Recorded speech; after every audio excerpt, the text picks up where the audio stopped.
Assalamu alaikum and greetings of peace. Welcome everyone to our Care Oklahoma community conversation tonight, where we will be talking about Afghanistan, the history of that country, the political situation, what has been going on, what has recently transpired. We'll be talking a little bit about the Taliban and who are they and what that kind of means in the whole scheme of things when you're talking about one group of Muslims versus 1.8 billion Muslims in the world.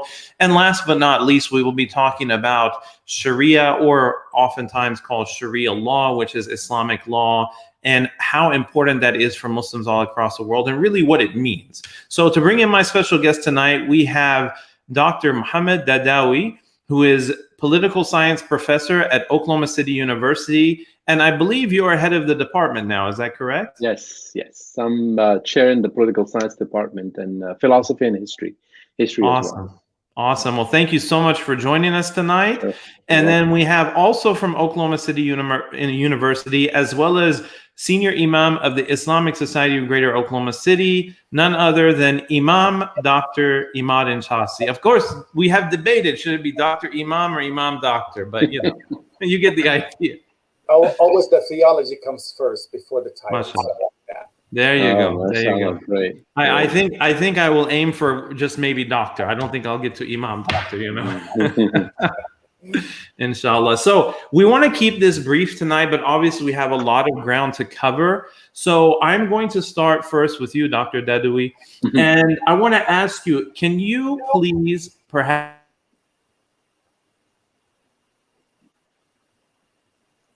I think he froze. He froze, right? And I think he probably wanted to ask me about maybe Afghanistan, right? They say, should we go ahead and just?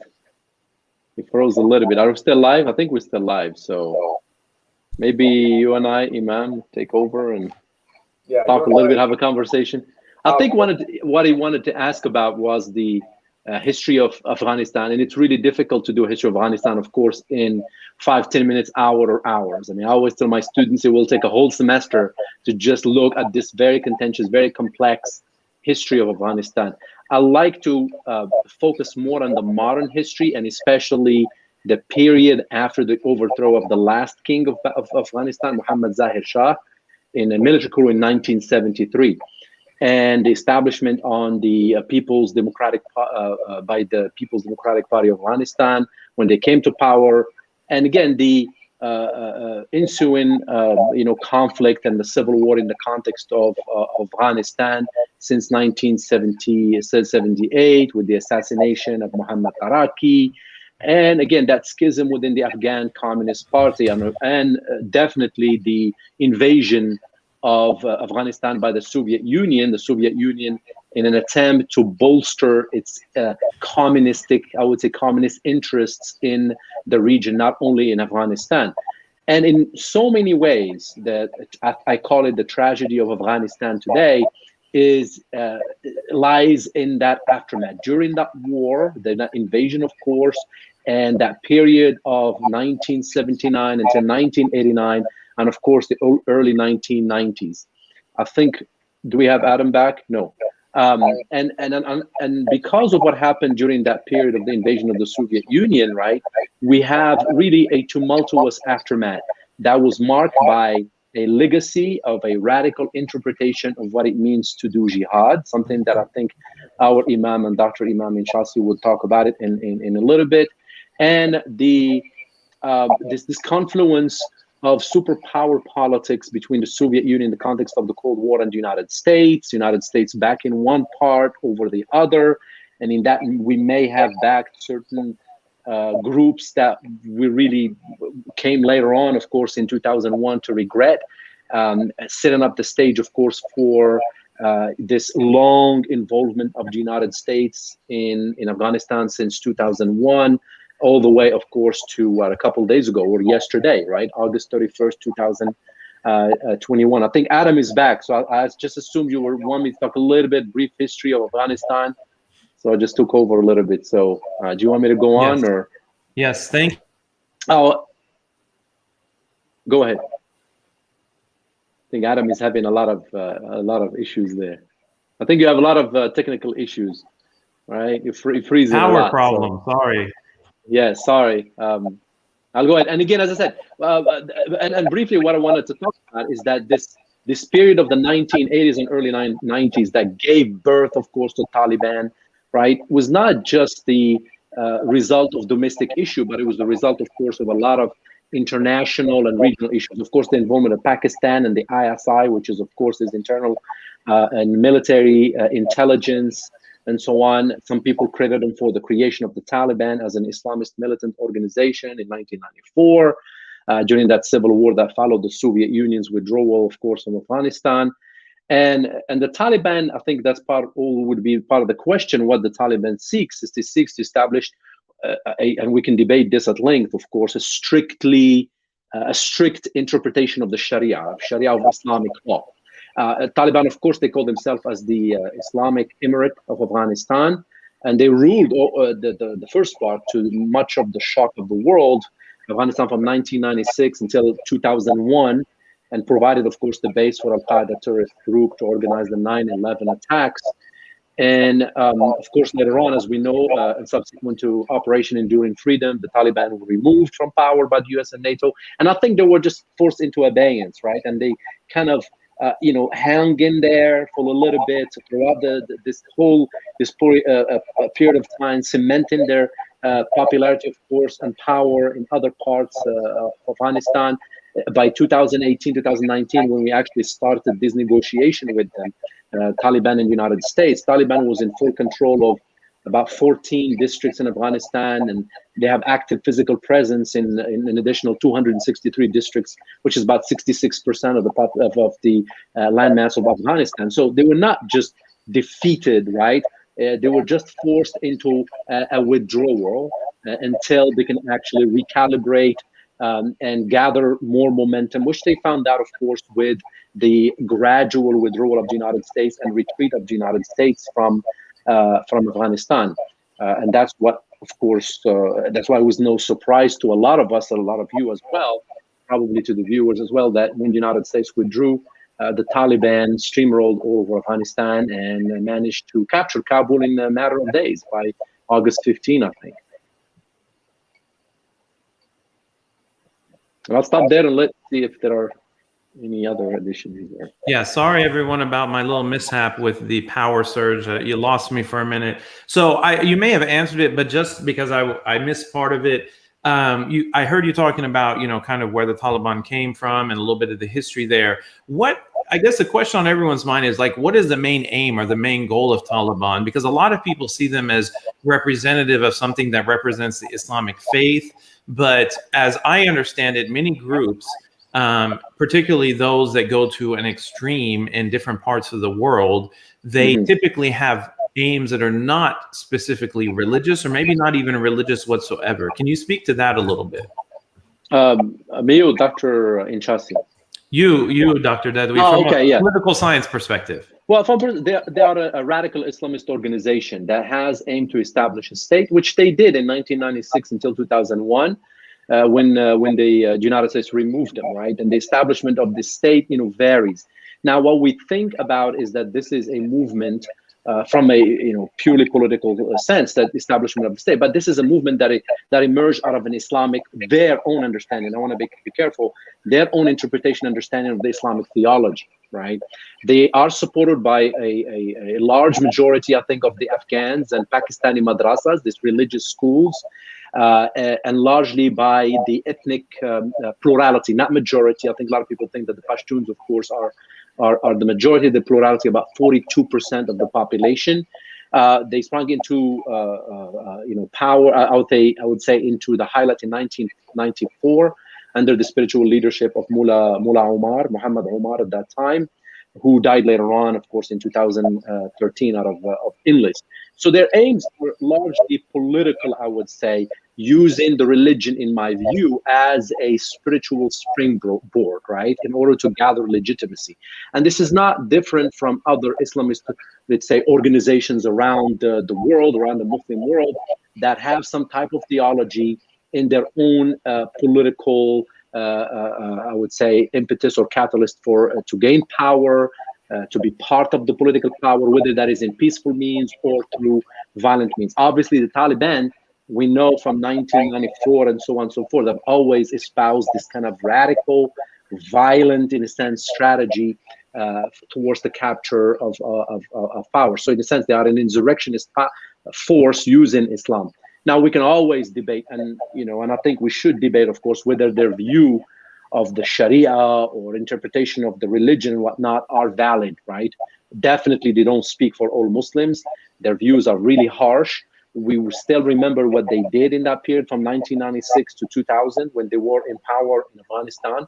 It gives a lot of people in the international community pause, and it should give us pause. They said that they are different. They're trying to go on this charm offensive, I think, and recast themselves as friendly to the West. They're not going to be the same Taliban as 1996, as they said, but really don't know. I mean, and we shouldn't probably just trust in their word, because they are a violent, extremist, radical organization.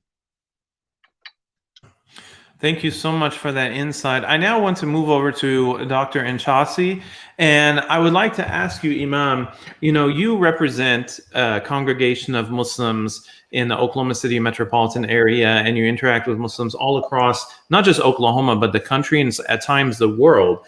And when people ask me about groups like the Taliban and others, I typically say that groups that profess or that act in a way that is against what Islam teaches definitely are not representing Islam either in part or in whole. But I'd like to have your perspective as an Imam. Does the Taliban, in your opinion, in any way, shape, or form represent the Islamic faith in the way that they do things? Well, when you the Taliban is a huge group, is a big group. Now we're lumping all of them together. Number one, number two. The only thing we know about Taliban is what Dr. Daadaoui has said about back in 1996 to 2001, I believe. This is the glimpse of the Taliban that we know. They are right now, as I look at them on TV, they're doing what is previously, if you look at them preventing girls from going to school, preventing women from, coming out of the house, and so on and so forth. That interpretation is definitely an extreme interpretation of Sharia law, and a mixture of I'm going to say a glimpse of Sharia law, or a bit of Sharia law with a lot of cultural norms that was mixed up together, such as same as ISIS and same as any other groups that would come and say, we represent Islam and we are the legitimate voices of Islam.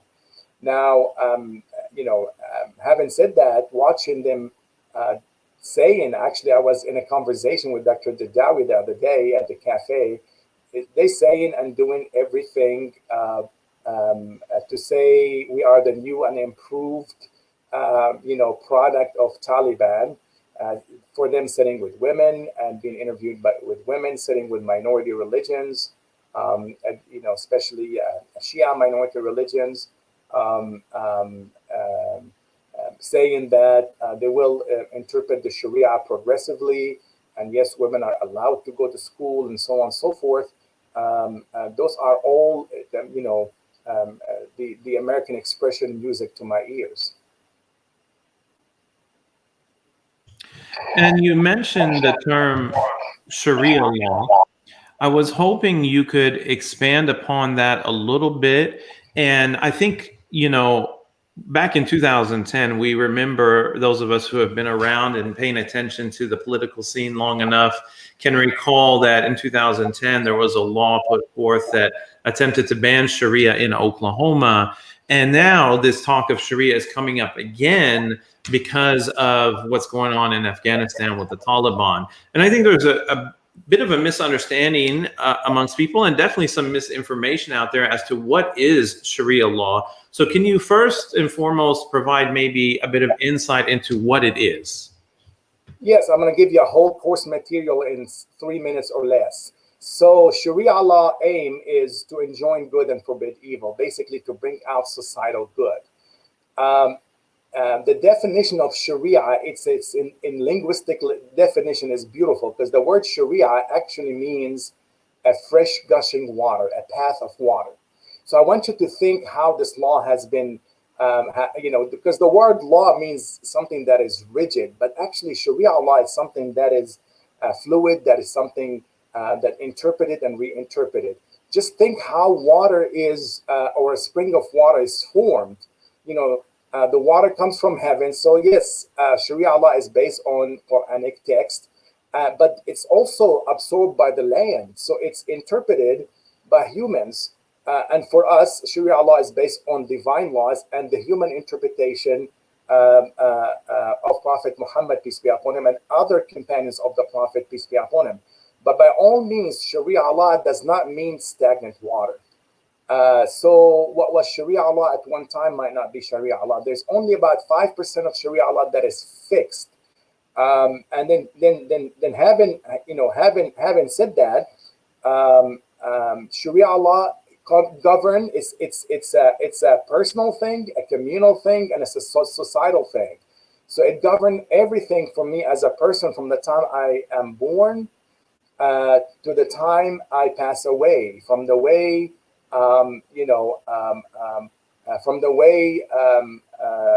society interact with each other, to the way people worship, to the way people do business, to the way criminal law, family law. As a matter of fact, Sharia law was the law of the land for many, many centuries, 13 centuries before the fall of the Ottoman Empire.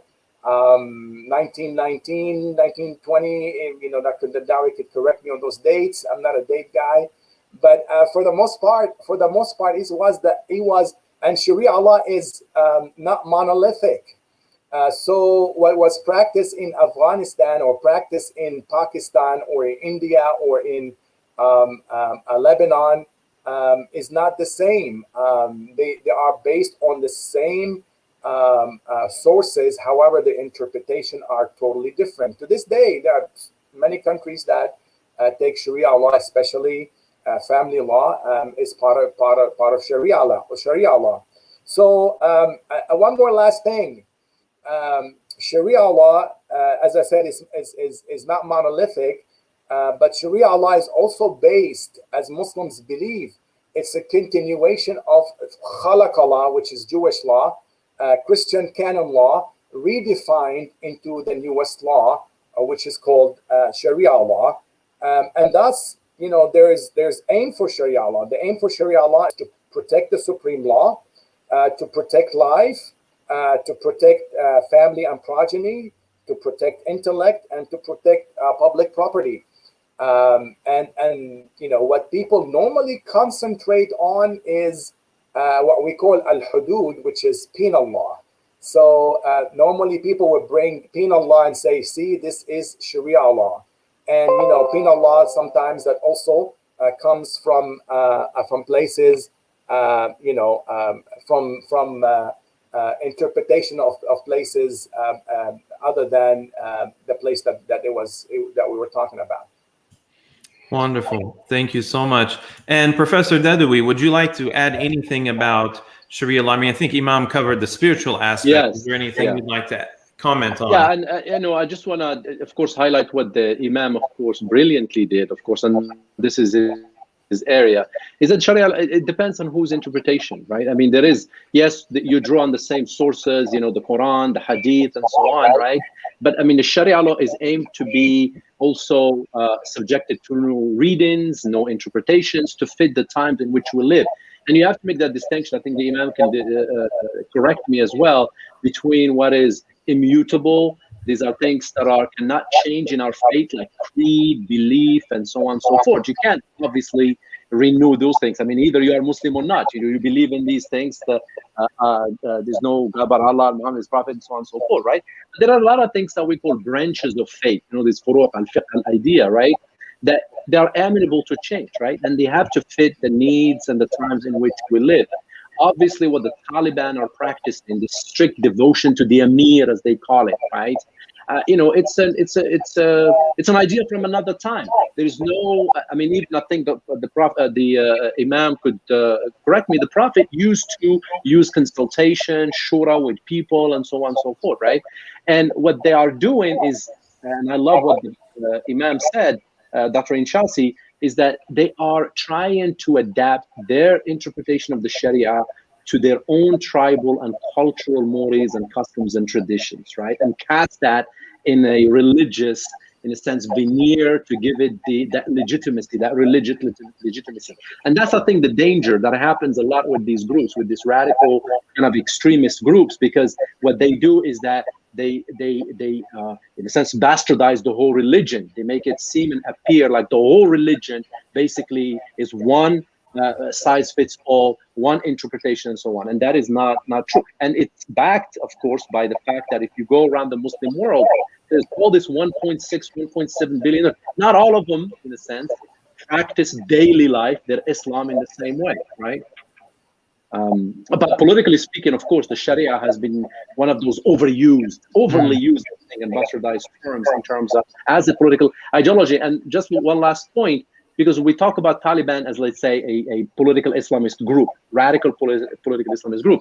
And what these political Islamists, what they do at times, not all of them, especially the violent ones, they empty, I think, the religion of its spirituality. And they try to make it into a political ideology. And I don't think that fits, right? Because Islam itself, when it was revealed to Prophet Mohammed, right, it was revealed in a sense to cultivate both sides, the political, the economic, and the religious, of course, the social and economic, right? So you can't really pick and choose.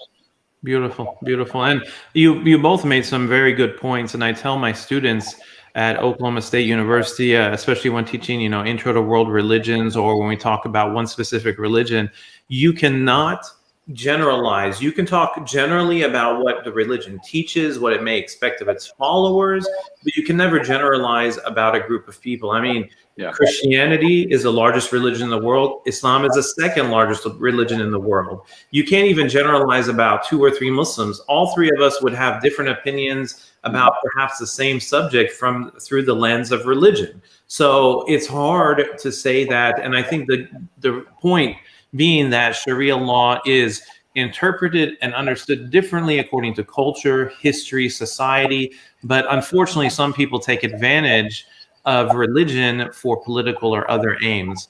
I want to end with this last question. We've covered some basic understanding of, what's been going on in Afghanistan, who are the Taliban, kind of what is their overall aim. We've talked about Sharia law and understanding that something much bigger, much broader, and spiritually something very important to Muslims throughout history and throughout the world. I want to see what are both of your opinions on now what we have turning into a great refugee crisis amongst Afghanis. And I think we also have to, and perhaps Professor Daadaoui, we can start with you. We cannot ignore the fact that now that the Taliban has taken over, the government that was put in place has fell, and we're having this great refugee crisis. We can't ignore the fact that that is coming as a result of the United States' presence in that country in the first place. So in terms of talking about what role should America play in welcoming refugees, I was hoping you could perhaps comment on that a little bit. Well, yeah, first of all, I think the withdrawal itself is an indication itself that whatever aim we had, we pretty much failed at, right? I mean, again, this was a war, I would say, of necessity at the time in 2001. We tried to achieve certain aim, which I think we did, which is to go after, of course, the terrorists that committed 9/11, dismantle and degrade the structure that is Al-Qaeda and so on. We put them on the run. Structurally speaking, they no longer exist. What happened is that they disintegrated into this Al-Qaedaism with different affiliate and franchises around basically the Muslim world and so on and so forth, right? And, but we couldn't stay the whole time. We couldn't stay 20 years. I mean, we can't just stay any longer, right? So in a sense, President Biden is right to withdraw. But again, the manner of the withdrawal, the manner of the exit, of course, was a little disorderly, chaotic, obviously cost the lives of a lot of individuals, including our service people. And that is a sad tragedy, of course, to end that long-standing, of course, presence in there on that really sad and tragic note. for the United States and, of course, the Afghani population. And and having said that, after 20 years, we left networks there of people that helped the United States establish whatever goals. Some say those goals were never achievable, but nevertheless, we have a certain network of individuals and groups and organizations that have been there. And I think we owe it to those people to find refuge for them in the United States, to facilitate their exit from Afghanistan, because they are targets, of course, for the Taliban and the government there. And of course, we would like to see that the United States would take the lead in facilitating that exit, and probably have a system of resettlement here in the United States or elsewhere, preferably in the United States. Why not? I mean, these people have given a lot to our war effort and our foreign policy, of course, effort in the United States. And it's sad to see that a lot of them, of course, are left behind. Our own citizens, well, I say 200 citizens, of course, are still behind. So this is not over, and we have to depend on the goodwill of the Taliban, maybe to deliver on that, right? Which is just remarkable that the United States, with all its might, right, is now in a position, right, try to work with basically an extremist radical organization and a government, right, to help safeguard or save face, right? They're just not a very good time for, and I'd say a good look, I would say, for the great power that is the United States. And the Chinese, of course, and the Russians are watching. Sure. And yeah, as you mentioned, interesting point that there are Afghanis who helped the United States and helped try to, move things in the right direction, and they need our help. And I agree with your point, as the world superpower that was there, that was present and had to leave for whatever reason, we do have a certain sense of debt to these people, that we can't just leave them stranded, especially those whose lives may be at risk as a result.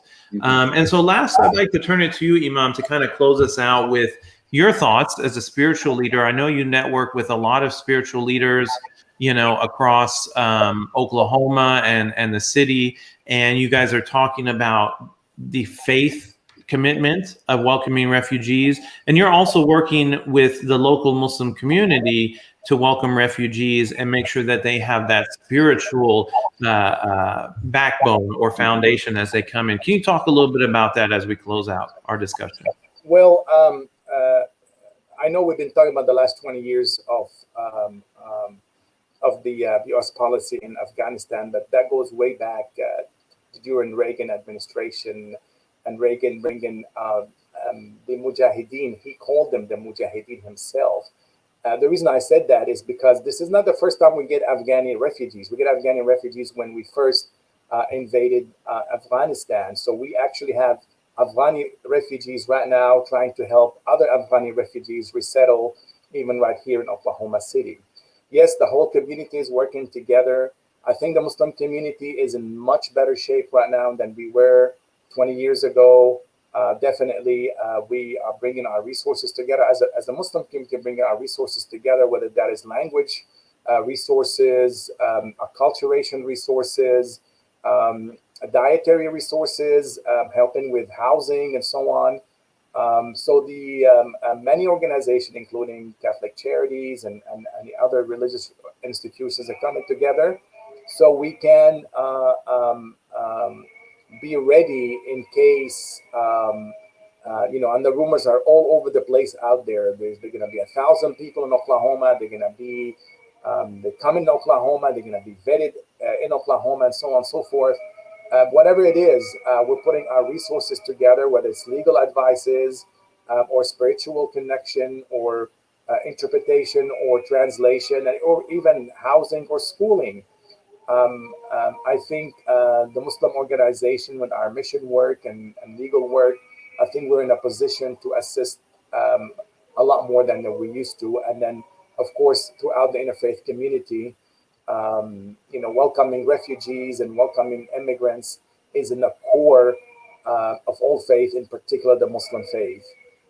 So we're here to help in any way we can. I have been in a meeting after meeting. I know, Adam, you've been in a meeting after a meeting. And then when they're going to come here and how they're going to come here.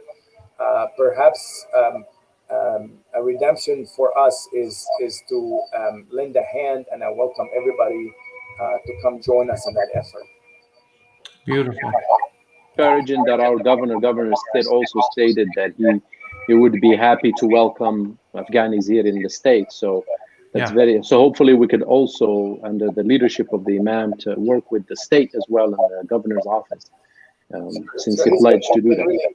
It's been really consistent, actually, even with the Syrian refugees. But previous administration did not bring that many Syrian refugees. So it's been consistent with his stand for bringing refugees to Oklahoma City. And all the religious leaders are there to help. We get many emails per day, and how can we help? And we're trying to organize and institutionalize this process. There are people such as Catholic Charities and other people who have spearheaded this effort before, and we're all working together. Absolutely. And it's a beautiful thing. I have been a part of these meetings, and we were invited last week, myself and Imam Enchassi, to join a meeting with Catholic Charities and numerous organizations, including state agencies and even some federal agencies from around the state and the country in Oklahoma City. And I got a message tonight that there's a group of people in Tulsa meeting via Zoom. Same idea is to welcome refugees as much as possible.